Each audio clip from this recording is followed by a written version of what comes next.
yang dinilai oleh Allah Subhanahu wa taala di hari akhirat kelak nanti, ya. Ketika mana kita dihisap oleh Allah di padang mahsyar nanti, bolehlah kita sebut, ya Allah, ya Tuhanku, aku ni ibadat tak adalah banyak sangat amal-amal, tapi ada waktu kuliah maghrib, kuliah subuh tu aku datanglah, ya Allah. Jadi kita mohon pada Allah, moga dinilai sebagai amal-amal salih dan memberatkan timbangan mizan kita di depan Allah Subhanahu wa taala nanti, insya-Allah. Amin. Muslimin muslimat hadirin hadirat ini kasih sekalian, insya-Allah pada pagi ini kita akan sambung pengajian kitab kita. Saya menggunakan sebuah karya yang bertajuk 40 hadis tentang politik dan kepimpinan. 40 hadis tentang politik dan kepimpinan, karya Dr. Ahmad Sanusi Azmi yang merupakan salah seorang tenaga pengajar di USIM, Universiti Sains Islam Malaysia. Mungkin anak-anak, tuan-tuan, perempuan ada yang belajar sebahagiannya di sana. Musim-musim batuk ni, tengok imam kita batuk, saya pun batuk. Baru bulan lepas pergi buat umrah, dan umrah saya tu dia ada ziarah ke Maghribi. Cuaca sejuk lah kat sana, dan masa dekat Maghribi tu ada satu benda yang saya belajar lah. Tempat kita pergilah Casablanca, Dal Bayda, ke Rabat, pergi ke beberapa tempat lagi, ke Fes. Dia suasana kat sana, kalau masjid dia, benda yang kita boleh belajar lah. Dia orang ni tempat ambil wuduk dia tu, dia ada pipe, dia ada pipe macam pipe kita lah biasa, tapi dia sediakan satu cebok kecil kat situ lah. Ada cebok kecil, dan kalau orang ambil wuduk, dia tak ambil dekat pipe tu. Maksudnya pipe banyak, setiap pipe tu dia akan ada, dia letakkan satu cebok, dan orang ambil wuduk dia tak ambil daripada pipe. Dia buka pipe tu, dia akan ambil cebok tu, letak cebok besar, yang besar tu lah, dia tak ada air, dan dia akan ambil wuduk melalui air dalam cebok tu. Maksudnya dia tak membazir. Dia tak membazir. Bila saya pergi tu, ialah kita orang Malaysia, orang luar kan, kita nak ambil wuduk kat pipe, semua orang tengok. Push, orang luar ni membazir ni kan. Tengok orang luar. Hatta kalau dia ada kolah sekalipun, dia siakan juga cebok tu. Dia orang akan menjadi kelaziman dia tak membazir air tu. Digunakan cebok tu, benda yang boleh belajar lah pada sana. Cuaca sejuk, dan balik tu lah, balik batuk. Dah 2 minggu dah batuk sampai hari ni. Dan kalau kita datang masjid surau ni, memang dengar lah, tak daripada imam batuk, bilalnya siap, semua jemaah tiap-tiap baris tu kanan kiri.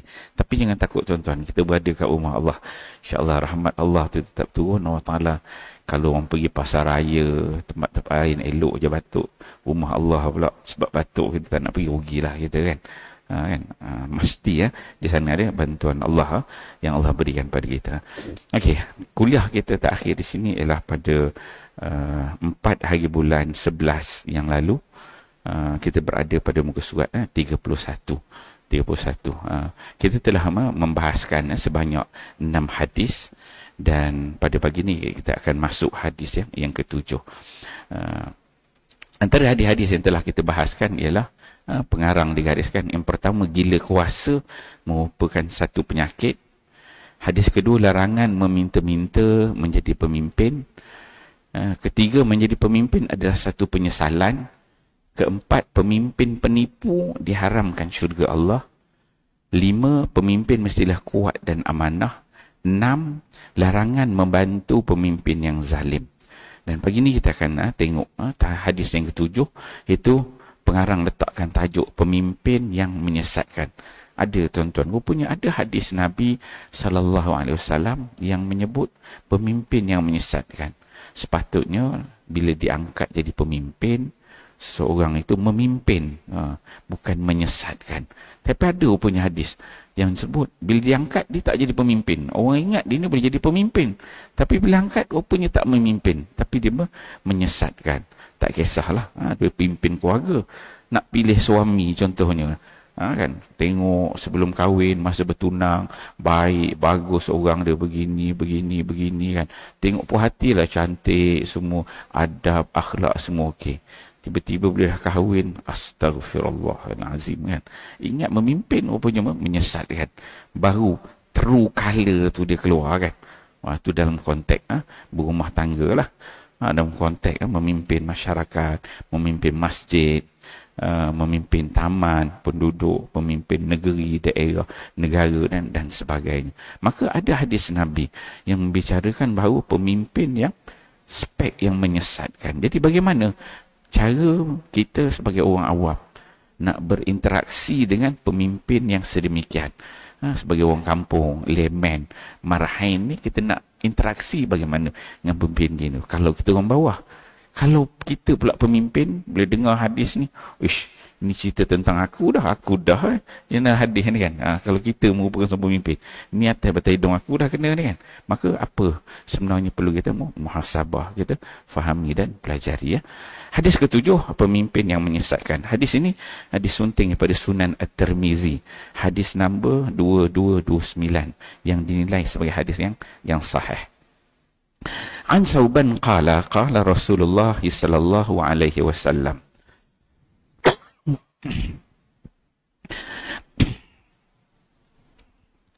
innama akhafu ala ummati al-a'immata al-mudillin. Qala wa qala Rasulullah sallallahu alaihi wasallam, la tazalu ta'ifatum min ummati 'ala al-haqqi zahirina, la yadurruhum man yakhdhuluhum hatta ya'tiya amrullah. Maksudnya daripada Thauban radhiyallahu anhu, dia berkata bahawa sesungguhnya Rasulullah sallallahu alaihi wasallam bersabda, sesungguhnya perkara yang paling aku bimbang terhadap umatku adalah munculnya pemimpin-pemimpin yang menyesatkan. Dan kemudian Rasulullah sallallahu alaihi wasallam bersabda, akan sentiasa ada satu kumpulan dari umat ini yang akan memperjuangkan kebenaran. Tidak ada sesuatu pun yang boleh memudaratkan mereka sekiranya dicela oleh golongan yang mencela mereka, sehingga Allah Subhanahu wa taala menentukan urusan mereka. Hadis ini dibawa daripada Sauban radhiyallahu anhu. Sauban dia sebut, kata Sauban dia pernah dengar Nabi bersabda. Apa kata Nabi sallallahu alaihi wasallam? Nabi kata, innama akhafu ala ummati, perkara yang aku takut, perkara yang paling aku takut ke atas umat aku, kata Nabi sallallahu alaihi wasallam, al-a'immah al-mudillin. Nabi sallallahu alaihi wasallam dia dah tahu dah umat-umat dia yang akan datang ni perangai itu pelbagai. Ada jadi pemimpin, ada jadi orang yang di bawah, ada jadi orang berkuasa, ada jadi orang yang beragama. Dan dia dah nampak dah berdasarkan pada sirah-sirah umat-umat terdahulu, nabi-nabi yang terdahulu, umat-umatnya, bagaimana kitab-kitab terdahulu, kitab Taurat, Injil, Zabur, suhuf-suhuf yang diturunkan kepada Nabi, yang mana akhirnya semua kitab-kitab ini diselewengkan. Kerana apa? Kerana di sana pengikut kepada Nabi-Nabi ini menyeleweng dari segi isi kandungan wahyu-wahyu yang dibawa. Maka Nabi SAW menyebutkan, innama akhafu ala ummati, dan Nabi yakin umat aku pun akan kena penyakit ini. Apa dia yang Nabi sebutkan? Yang paling aku bimbang adalah ke atas umat aku ialah al-a'immah al-mudillin. Al-a'immah al-mudillin, iaitu munculnya pemimpin-pemimpin yang menyesatkan. Dia akan muncul dalam kalangan umat Muhammad ini, diangkat menjadi pemimpin, tapi dia itu menyesatkan. Akan ada dari semasa ke semasa akan ada yang diangkat mereka ini pemimpin yang bawa kepada kesesatan. Walaupun nampak sebagai pemimpin bagus luarannya, tapi sebenar agenda di sebaliknya dia menyesatkan. Kemudian, namun Nabi dia sebut, dia kata, waqala Rasulullah sallallahu alaihi wasallam, dia kata, dan Sauban dia sambung hadis ni. Sauban dia kata, kemudian Nabi sallallahu alaihi wasallam bersabda, kata Nabi dia kata, la tazalu ta'ifatun min ummati 'alal haqqi zahirin. Nabi kata, walaupun keadaan sedemikian, ada pemimpin-pemimpin yang diangkat tu pemimpin yang menyesatkan, walaupun begitu kata Nabi, la tazalu ta'ifatun min ummati 'alal haqqi zahirin, akan ada dalam kalangan umat aku juga satu kumpulan, bila angkat ada pemimpin yang sesat, menyesatkan orang, walaupun pemimpin itu diangkat dan dia diangkat jadi pemimpin, tapi kata Nabi, dalam waktu yang sama, dalam kalangan umat aku ini, kata Nabi SAW, akan ada mereka yang memperjuangkan kebenaran. Itu yang dikatakan alal haqqi zahirin ta'ifah. Ada sebahagian, kalau kita tengok, dia akan berlaku, ada pemimpin menyesatkan, tapi dalam waktu yang sama umat Nabi Muhammad ini, Allah Subhanahu wa ta'ala berikan kelebihan. Yang sesat tu ialah terangkat nak buat macam mana, tapi Allah akan ada dalam kalangan umat ni yang akan terus menerus mereka ini memperjuangkan kebenaran. Zahiri alal haqqi zahirin. Yang mana kata Nabi SAW, golongan tadi ta'ifah. Ta'ifah ni golongan yang kecil. Ada golongan yang menyesatkan, tapi ada ta'ifah. Golongan yang kecil ni kata Nabi, la yadurruhum man yakhdhuluhum hatta ya'tiya amrullah. Yang mana mereka ini yang berada dalam keadaan hak, berada dalam kebenaran ini, mereka ini tak ada siapa yang boleh nak ganggu, nak mencela mereka, nak merosakkan perjuangan mereka, hatta ya'tiya amrullah, sehinggalah Allah menentukan urusan mereka. Mereka akan terus berjuang di atas kebenaran sehingga Allah Ta'ala ambil mati, kan? Itu maksud dia. Akan ada yang sesat tu, kan ada pemimpin yang sesat, dalam waktu yang sama akan ada yang memperjuangkan kebenaran, dan dia ni takkan berubah stand dia, terus atas kebenaran. Orang nak bunuh dia pun dia tetap kat situ juga, atas kebenaran. Ni umat Nabi Muhammad, spek dia begini Nabi sebut. Kalau umat terdahulu bila dah sesat tu, sesat terus, habis semua sesat, kan? Berubah kitabnya, dia punya ilmu-ilmu ibadatnya berubah, semua sesat, sampai Allah utus akan ada Nabi selepasnya membetulkan balik. Tapi Nabi Muhammad berbeza, sebab Nabi Muhammad merupakan Nabi akhir zaman. Kalau tak ada pembela, habislah terus. Jadi akan ada berlaku pemimpin yang menyesatkan. Namun demikian, ada Allah Ta'ala cipta ta'ifah, ada sebahagian kecil tu maintain on track, kata, terus dengan kebenaran, yang mana mereka ni takkan berubah stand walaupun dibunuh, hatta ya'tiya amrullah, walaupun apa-apa berlaku sehingga Allah menentukan urusan mereka. Hadis ni Sunan Tirmizi 2229, hadisnya sahih dalam Tirmizi, ya. Okey, kita tengok apa ulasan pengarang. Dia kata, yang pertama, dalam hadis ini Rasulullah SAW meluahkan kebimbangan baginda terhadap apa yang akan berlaku ke atas umat ini. Perkara yang paling dibimbangi oleh baginda SAW adalah kemunculan pemimpin-pemimpin dari umat ini yang menyesatkan. Namun di penghujung hadis ini, Rasulullah SAW menjelaskan bahawa akan ada satu kumpulan dari umat ini yang akan mempertahankan agama Allah. Tidak ada sesuatu pun yang boleh memudaratkan mereka, sekalipun mereka dicerca. Menariknya, ketika meriwayatkan hadis ini, Al-Imam At-Tirmidzi menukilkan bahawa yang dimaksudkan dengan kumpulan yang sentiasa menegakkan kebenaran ini ialah ahli hadis. Okey. Mengikut kata pengarang, pengarang ni dia nukil daripada Imam Tirmidzi. Cuma dalam meriwayatkan hadis ini, Imam Tirmidzi dia menukilkan bahawa yang dimaksudkan kumpulan yang dikatakan terus alal haqqi zahirin itu, mereka adalah golongan ahli hadis. Ini pandangan Imam Tirmizi.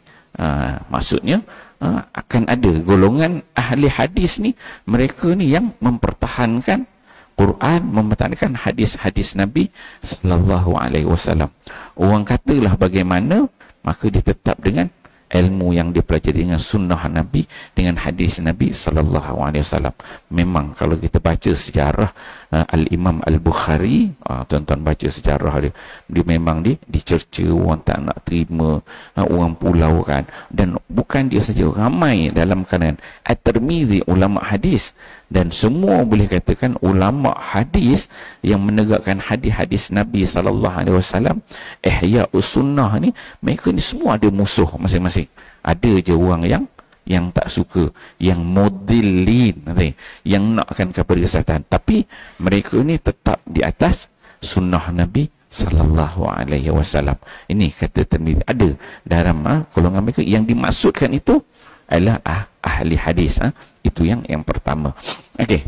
Kemudian yang kedua, kata pengarang, dia kata, perhatikan kandungan utama hadis ini. Rasulullah sallallahu alaihi wasallam membayangkan bahawa akan muncul dalam kalangan pemimpin umat ini yang akan menjadi ejen yang menyesatkan ummah. Pemimpin, kata pengarang, dia jadi ejen untuk menyesatkan ummah. Kita ni elok asalnya tak sesat, elok iman betul, agama dia okey, kefahaman okey, tapi ada akan lahir muncul ejen. Dia ni jadi pemimpin, bukan ejen je, tapi sebenarnya dia ejen. Tak tahu lah ejen Mossad ke ejen apa, tapi ejen yang akan menyesatkan umat. Daripada betul, disebabkan dia jadi pemimpin, kita jadi sesat. Inilah fitnah yang amat dibimbangi oleh Rasulullah sallallahu alaihi wasallam. Nabi dirisau. Ini satu bentuk fitnah. Sebab apa? Sebab pemimpin itu ditaati. Pemimpin itu ditaati. Dan seseorang itu dia akan melihat, mengikut pemimpinnya. An-nas ala dini mulukihim. Dia kata, manusia ni atas agama pemerintah dia. Kalau pemerintah di kona kanan, dia yang bawah pun ikut ke kanan. Kalau pemimpin tu kona ke kiri, yang bawah pun dia cenderung pada kiri. Kita tengoklah sejarah umat-umat terdahulu. Zaman Mu'tazilah dulu kan. Walaupun ada Al-Imam Syafi'i, Imam Ahmad yang tolak maksudnya, tapi akan ada pemimpin-pemimpin yang cenderung, dan akan ada supporter-supporter yang memberikan support kepada pemimpin yang condong ni. Macam-macam alasan. Takutlah, ambil kesempatan lah, itu ini, macam-macam dia berlaku, dia kata. Maka inilah fitnah yang amat dibimbangi oleh Rasulullah, dia kata. Fitnah yang lebih dahsyat dari Dajjal. Pengarang sebut fitnah ni Nabi lebih takut daripada Dajjal. Dajjal ni dah banyak hadis tentang Dajjal, dah tahu dah spek rupa dia macam mana kan. Jadi orang tahu, ini Dajjal, rupa dia, perangai dia, apa akan berlaku. Tapi jenis al-a'immah al-mudilli ni, dia ejen, dia banyak berselindung, kadang-kadang tak jelas. Okey. Kemudian kata pengarang, dalam sebuah hadis Abu Dzar pernah menceritakan bahawa beliau berjalan dengan Rasulullah sallallahu alaihi wasallam, lalu Rasulullah bersabda. Apa kata Nabi? Pernah Abu Dzar jalan dengan Nabi, dia dengar pesanan Nabi. Nabi kata, la ghairud dajjali akhwafuni ala ummati. La ghairud dajjali akhwafuni ala ummati. Ada satu fitnah yang lebih menakutkan aku dari fitnah Dajjal, kata Nabi sallallahu alaihi wasallam. Ada la ghairud dajjal, selain daripada Dajjal ni, ada satu fitnah akhwafuni ala ummati, yang aku sangat takut kena atas umat aku. Rasulullah mengulang perkara ini sebanyak 3 kali. Rasulullah ulang. la ghairud dajjali akhwafuni ala ummati, la ghairud dajjali akhwafuni ala ummati, la ghairud dajjali akhwafuni ala ummati. Nabi SAW bila sesuatu perkara tu benda penting, benda besar, benda perlu diambil perhatian, Nabi akan ulang 3 kali. Itu kepada umat dia. Dan juga Nabi dalam doa Nabi apabila berdoa sesuatu yang sangat penting, Nabi akan ulang 2-3 kali. Kebiasaannya, sunnah Nabi-nya begitu. Itu boleh kita pelajari. Tuan-tuan, kau nak berdoa apa-apa, minta bersungguh sangat, maka ulang 3 kali, kan? 3 kali, insya-Allah. Itu kuat, sebagaimana sunnah Nabi. Apa dia? Lalu Abu Zar pun bertanya. Abu Zar dengar Nabi sampai 3 kali Nabi ulang. Apa dia, ya Rasulullah? Maka ya Rasulullah, ma hadzal ladzi ghairu dajjal akhwafuka ala ummatik? Qala al-a'immah al-mudillin. Maka Abu Zar dengar gitu. Abu Zar ni jenis orang yang jenis orang tak boleh dengar. Abu Zar ni salah satu sahabat Nabi yang sifatnya dia, kalau Nabi cakap tu dia nak buat selalu, kan? Jenis orang dia expose dia terlebih.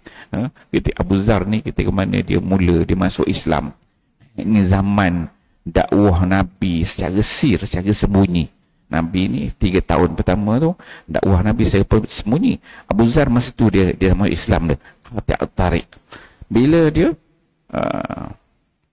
masuk Islam aja, Nabi pesan Abu Zar, dia kata, kita ni Islam tak kuat lagi, orang kita ada beberapa kerat aja, orang miskin, orang lemah-lemah.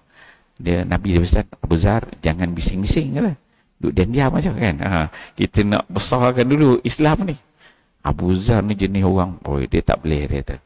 Dia jenis orang macam tu, dia tak boleh dengar. Dia ini tak. Betul, agama betul, Allah Ta'ala tu betul, akidahnya betul, apa kita takut? Benda betul, kan? Ni. Ada jenis macam ni ada. Strategi dia tu dia duduk bawah sikit. Nabi strategize dia tinggi. Dia punya soft skill dia tinggi, kan? Tapi Abu Zar ni tak, dia dengar ni betul-betul, apa takut-takut, kan? Dia pun pergi, Abu Zar dia pergi dekat Kaabah. Dia pergi dekat Kaabah, dia mengiklankan keislaman dia. Dalam kalangan tu musyrikin Mekah, puak-puak kafir je ramai tu. Dia pun kata, Abu Zar kata, aku dah Islam dah. Aku dah Islam dengan Nabi SAW, aku mengaku dengan Islam. Dengar itu, puak-puak kafir ni memang tengok kecil je nampak Nabi, kan? Pengikut dia orang nampak kecil, kan? Dia orang duduk kat Darun Nadwa, nampak Abu Zar lah. Dan dia iklankan keislaman dia. Kena sapu rapat lah. Mana belasah, berdarah-darah. Itu yang Nabi tak nak. Dan Nabi dia tahu Abu Zar tu jenis orang macam tu.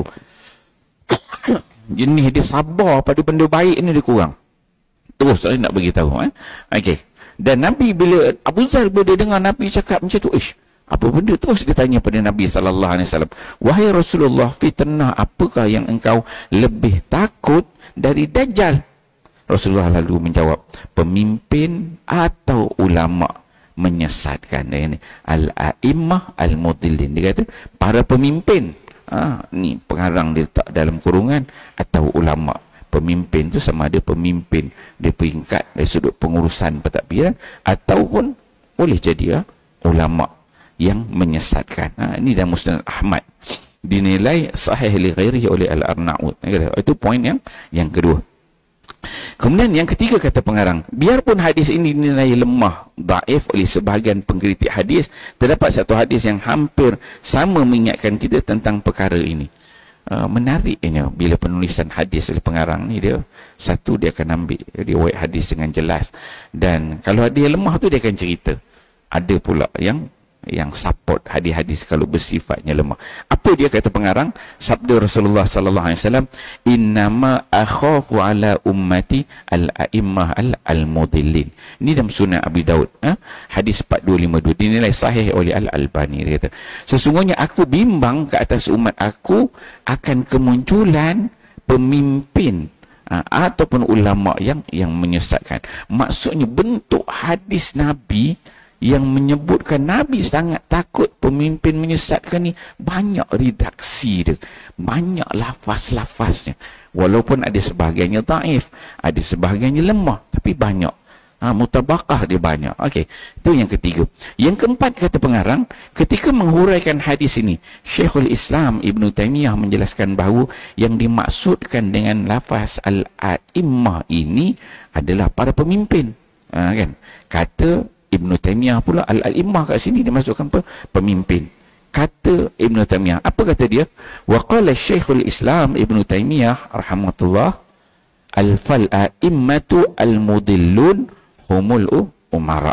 Syekhul Islam Ibn Taymiyah berkata, maka yang dimaksudkan dengan para imam yang menyesatkan ini adalah para pemimpin. Ini dalam Majmu' al-Fatawa. Kalau ikut pandangan Ibn Taymiyah pula, dia nampak, pemimpin ni memang pemimpin yang biasalah, bukan dalam kalangan ulama. Pemimpin dari sudut pengurusan negara dia. Kemudian yang kelima, kata pengarang, beliau turut menampilkan pandangan Sufyan Ats-Tsauri yang mengatakan bahawa mereka yang dimaksudkan di dalam hadis ini adalah para ulama yang sesat serta ahli ibadah yang jahil. Okey.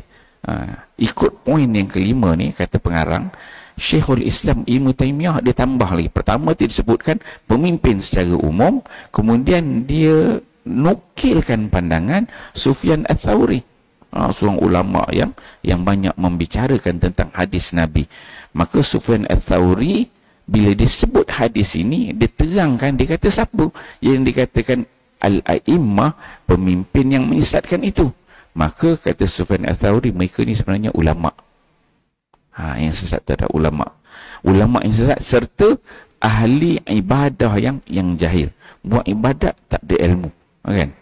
Sama ada ulama ataupun ahli ibadat yang jahil. Okey, itu poin yang kelima. Yang keenam, Al-Imam An-Nawawi pula mengatakan bahawa pemimpin yang menyesatkan itu lebih membimbangkan dari Dajjal. Kata beliau, dia kata, annal asya' allati akhafuha ala ummati ahaqquha bi an tukhafa al-a'immah al-mudillun. Dia kata, ini kata Imam An-Nawawi pula. Kita kau sebut Imam Nawawi ni mazhab kita lah, mazhab Syafi'i. Imam Nawawi, Al-Majmu', Syarah Muhazzab, tu memang kita pegang. Dan dalam hadis pula Imam Nawawi ni ada Sahih Muslim, Syarah Imam Nawawi. Ni kata Imam Nawawi. Imam Nawawi pun ada komen. Dia kata, dalam banyak perkara-perkara yang Rasulullah takuti akan menimpa ke atas umat ini adalah yang paling utama sekali pemimpin yang menyesatkan. Ini Al-Imam Nawawi disebut dalam Syarah Muslim. So itu dia mazhab itu. Jadi memang Nabi tekan sangat akan ada pemimpin yang menyesatkan, dan ini perkara yang Nabi paling takut. Sebab bila pemimpin itu sesat, semua bawah dia akan sesat. Bermulanya kerosakan sesuatu umat tu, dia tak bermula pada bawah, dia mula pada atas, bermula pada pemimpin. Kalau pemimpin tu rosak, habis semua rosak. Okey. Kemudian yang ketujuh, Syekh Ibn Uthaymin pula memperincikan lagi bahawa pemimpin yang menyesatkan itu termasuklah kepimpinan yang sesat akidah mereka dari kalangan penganut Jahmiyah dan Mu'tazilah. Ini pandangan Syekh Uthaymin pula. Bila dia menghuraikan, katakan pemimpin yang menyesat itu siapa dia? Dia kata adalah yang sesat dia suruh akidah. Akidah dia sesat lah. Contoh dia bawa ni Jahmiyah, Mu'tazilah, kan. Kalau kita kata kita tak terima Syiah, Qadariyah, Jabariyah, kan. Yang mana bukan dalam kalangan ahli sunnah wal jamaah, gitu. Hari ini terdapat juga pemikiran Mu'tazilah yang mirip dengan pemikiran liberal sekular yang diangkat oleh Muslim sendiri. Kata pengarang, dia tambah. Kata pengarang, hari ini kita dapat tengok cara-cara berfikir golongan liberal, golongan yang nak pluralism agama ni, kan, yang sister in Islam, kan, banyak bentuk-bentuk begini. Ini juga apabila mereka ni berada di atas, dia rosak. Tambah pula golongan-golongan begini pun golongan cerdik pandai, yang banyak lawyer, kan, Banyak hakim-hakim pun ada juga cara berfikir begini. Ni yang dikatakan golongan al-a'immah al-mudillun. Okey, yang terakhir, yang ke-8 poin. Pengarang disebutkan, atas dasar itu pemilihan pemimpin Muslim bukan perkara yang kecil. Okey, bila baca hadis ini kita faham dengan baik, maka kita ni sebagai layman, orang bawah, apa perlu kita buat? Adalah benda paling penting adalah apabila kita nak memilih pemimpin dalam kalangan orang Islam. Bukan benda kecil. Sebab yang kita pilihlah yang menentukan rosaknya masyarakat ataupun berjayanya masyarakat, iman dan takwa antara jahil, musyrik dan juga golongan yang menyesatkan ini. Atas dasar itu pemilihan kepimpinan Muslim bukan perkara yang kecil. Ini adalah pemilihan bagi memelihara agama. Jadi bila kita nak memilih pemimpin tu, kita kena letakkan orang yang ada agama tu, letak mendapat paling atas. Ni kata pengarang. Sebab ia adalah untuk memelihara agama. Kalau orang yang tak ada agama ni kita letak dia sebagai pemimpin, mungkin dari sudut yang lainnya bagus, tapi yang agamanya kurang, yang bahagian itu sebenarnya yang akan merosakkan umat, merosakkan akidah segala-galanya. So kena tengok agama tu letak yang di atas sekali. Tersalah dalam memilih kepimpinan akan membawa fitnah yang lebih dahsyat daripada Dajjal. Dajjal datang, tuan-tuan, dia bukan datang di sini macam nak pergi cop kelapa sawit ke, nori getah ke, tak. Dajjal datang nanti dengan penuh teknologi, kehebatan yang semua orang jadi kagum. Dia tengok tempat ni, okey, dengan ilmu dia okey, tempat ni tak nak ikut dia, okey, dia kata okey, kering kontang, terus kering, pokok semua mati. Nak dia boleh buat, dia adjust. Okey, hujan turun hujan. Melainkan tak kepakaran ilmu yang dia ada. Bukan cerita nak pergi nori getah ke, cop kelapa sawit, tak ada ilmu, kerja sapu sampah ke, no. Dengan teknologi. Sebab apa? Akidah, keimanan itu tidak ada di situ. Bukan ke arah yang itu. Maka tersalah dan memilih kepimpinan akan membawa fitnah yang lebih dahsyat daripada Dajjal. So pemimpin tu kita nak pastikan agamanya baik, berada pada tempat yang terbaik. Jadi saya rasa habis tu hadis yang ke-7, insya-Allah. Kuliah kita akan datang, kita akan tengok, kita belajar daripada hadis yang ke-8 pula, tanggungjawab menegur pemerintah. Jadi hari ini kita dapat faham bahawa pemimpin yang menyesatkan tu memang Nabi sebut ada, dan Nabi sangat takut. Jadi kita bagi orang biasa, bila kita nak memilih, kita kena perhati, elok-elok lah. Dan kalau kita pula nak diangkat menjadi pemimpin, aku ni jangan jadi geng yang menyesatkan. Apa yang disebut oleh Nabi SAW, supaya kita semua berada dalam track, insya-Allah. Auzubillahi minasyaitanirrajim. Bismillahirrahmanirrahim. Alhamdulillahirabbil alamin, wassalatu wassalamu ala asyrafil anbiya'il mursalin wa ala alihi washabihi ajmain. Allahumma ja'al jam'ana hadza jam'an marhuma wa tafarruqana min ba'di tafarruqan ma'suma wa la taj'al lahum fina wa la ma'ana wa lam yattabi'una syaqiyya wa la matruda wa la mahruma bi rahmatika arhamar rahimin. Rabbana atina fid dunya hasanah wa fil akhirati hasanah wa qina adzabannar. Wa sallallahu ala sayidina Muhammad wa ala alihi wasallam. Alhamdulillahirabbil alamin. Assalamualaikum warahmatullahi wabarakatuh.